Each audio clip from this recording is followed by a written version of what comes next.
Yeah, I'm Jason Dobson of Contagious. I'm Business and Creative Director there. Just to give you a bit of background on Contagious, we're a design and experience agency based out of Edinburgh. We specialise in the drinks industry and have been doing that for around about 10 years now. We deliver brand strategy, brand development, brand communication, packaging, and visitor centres and brand homes. We've done over 40 visitor experiences globally. That includes Angel's Envy and Mictors in Louisville. We've done Beefeater and Hayman's Gin in London, and Aberfeldy and Glengoyne up in Scotland. What these brands all have in common is they see their visitor experience as central to their brand. And I think what I'd like to start with is kind of ask a question. So, what is the most amazing memory that you've ever had? Now, at this point, I was going to put a slide up that there was a picture of me skydiving, because that's the most amazing memory that I've ever had. Why is that? Because it's split not over just 1 hour or 2 hours. It was a series of events. The first part of that was being educated. 10, 15 people in a room, sat there for the day, being explained quite clearly how we were all going to die the next day. Next day, second day you're in there, you've then got the experience of the skydive. You've got the equipment, you're putting on the parachute. It's the feeling of anticipation, the feeling of nervousness, the fear. You're being walked out to a plane that is basically the size of a Mini. You get in there with 5 or 6 other people, you go to 7,000 feet and you jump out. Or in my case, you get pushed out. For about 5 seconds, you've lost complete understanding of where you are and what you're doing. 3 seconds later, you look up, the parachute opens. It is the most amazing feeling you get. You're alive. You land on the floor, you've got a smile on your face. If you look at the emotion that's encapsulated within that experience, and you think about how you can apply that same emotion and that same memory to create, I am now an advocate of parachute, and if you've not done it, I would tell you all to go and jump out of a plane. It's something you'll never ever forget. I tell that story, I tell it here, I tell it to other people, they pass it on. So how can we then look at how we can put that into some context of providing key principles necessary to deliver kind of a meaningful consumer experience? So we'll break it down into 5 areas. So defining your brand. First, define your brand experience. Every interaction that you have with your brand is an opportunity to provide a great experience to the people that you want to come to the visitor centre. You need to decide what you are delivering. So when you understand what you stand for, you can then understand that what you have to deliver. You need to consider every step of the journey. So you're going to have your customer's attention, in some cases, for a very short amount of time. So you want to make sure that you define every single thing that you might do and do it the way you want to do it. You then need to identify the takeouts. So what are they going to leave with in their heads and their hands and actually in their hearts? And then finally pinpoint the reasons why. So why do they want to engage with your brand? So I'm just going to go down through these in a little bit more detail. So if you look at defining your brand experience, so split these into 4 areas. So you need to understand who your target audience actually is. So don't think about age, think about attitude. What is the attitude of these people? What kind of experiences have they been to previously? Are they emotional? Are they educational? Are they physical? You need to articulate what your brand stands for. So often there's many reasons why somebody will be attracted to your brand, and a lot of other reasons why they'll care. So in the very beginning, you need to have some very good self-examination of your brand, and define and be very clear about what it is that you want to share. Next is the delivery of a brand proposition to an audience with a specific purpose. So you should aspire for every single tangible part of your brand to be intrinsically tied into what you want to stand for. And then finally, you need to achieve what you need as a brand and a business. And this is closing the circle. This is achieving and creating advocates, which is then going to lead on from that point to sales. Second, you need to decide what you're delivering. So the example here that I'm showing is Angel's Envy. So the proposition for Angel's Envy was Lincoln Henderson's legacy. So here what has happened is that that story has been embedded throughout that whole visitor experience to express the family. That is done through messaging, it's done through visual communication, it's also done through interaction. The liquid story for Angel's Envy is a premium bourbon that's extra matured and carefully selected types of oak. So how do we bring this story through? Well, within the retail, it was done through using bespoke oak cabinets. For the tasting table, it was a single oak tree that was cut in half to create an interactive tasting table. Within the bar area, Angel's Envy is central to the communication. So it's about considering all those steps of the journey and how you can tell that story and the richness of that story through what you have available. Next, you need to consider every step of that journey. So you have to have a very clear story arc and customer journey.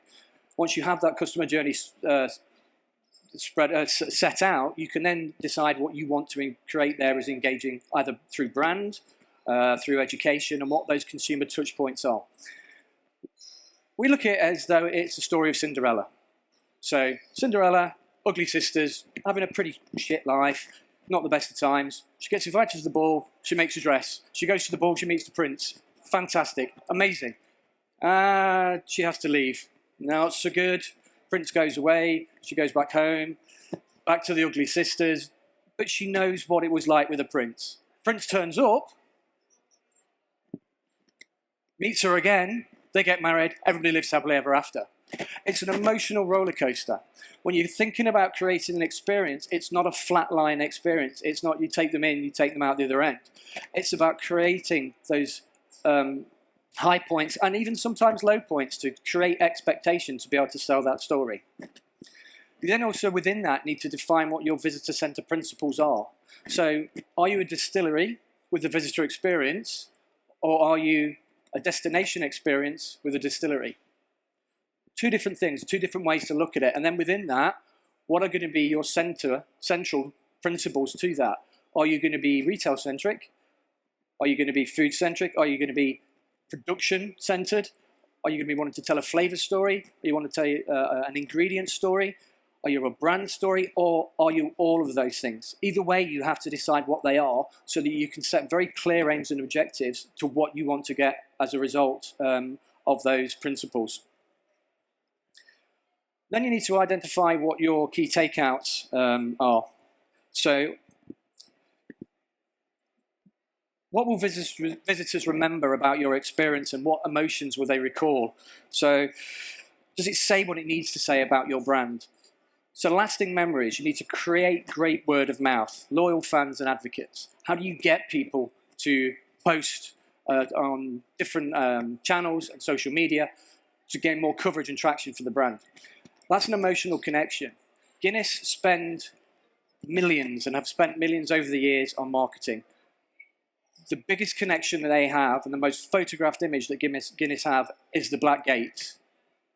That Black Gate symbol is a pilgrimage for people at Guinness. So everybody goes there, everybody takes their picture there. It's a black gate with a bit of gold paint on it.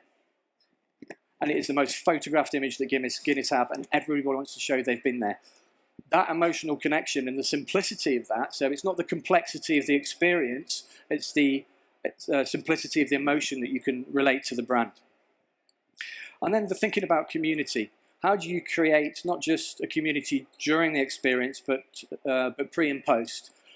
Lefroy do this very, very well. They have their Friends of the Lefroy. If you're friends of Lefroy and you go to the distillery, you can take a square foot of Islay, claim that, put your flag in it, take your photograph. What that then allows is, there's over 1 million Friends of Lefroy from 150 countries, so they have a huge community. What that also allows you to do is then connect with that community through different channels. You can talk to them about product releases, you can talk to them about special releases, events on a global scale, not just within the confinements of a single market. And then finally, tasting. So alcohol is an experimental product that people want to interact with.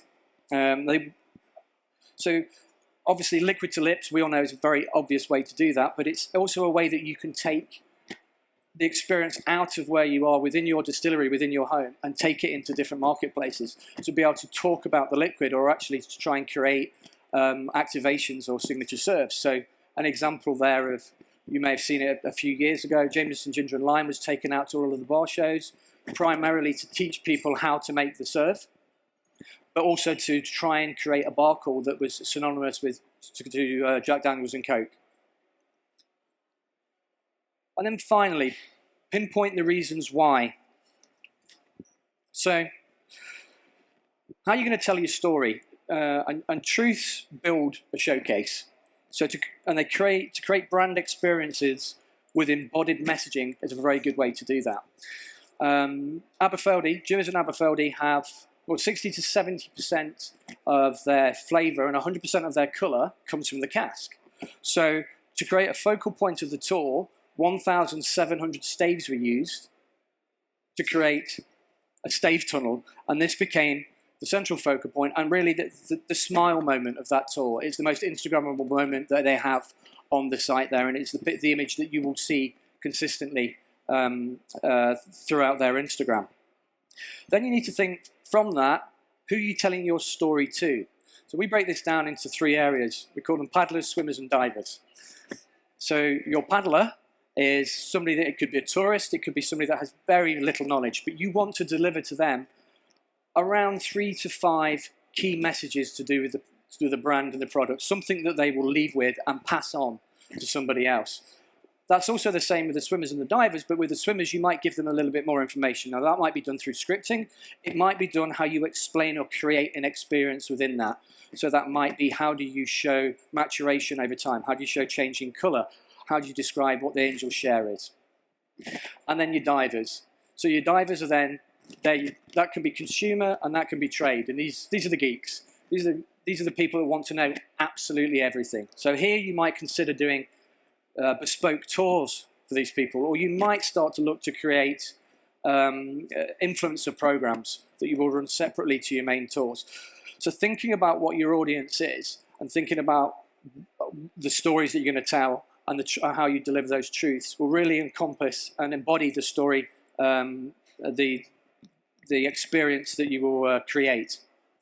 So to sum that up in very quickly, with the time that we've had, it's just some very, very simple golden rules that we apply when we're looking at visitor experience.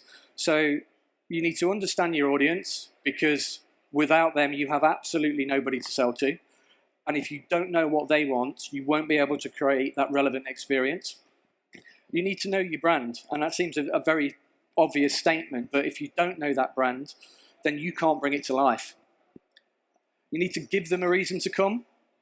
So develop a guest experience that creates a noise and stands apart from your competitors. So you need to understand what's happening with your competitors, not just within the sector, but out the sector as well.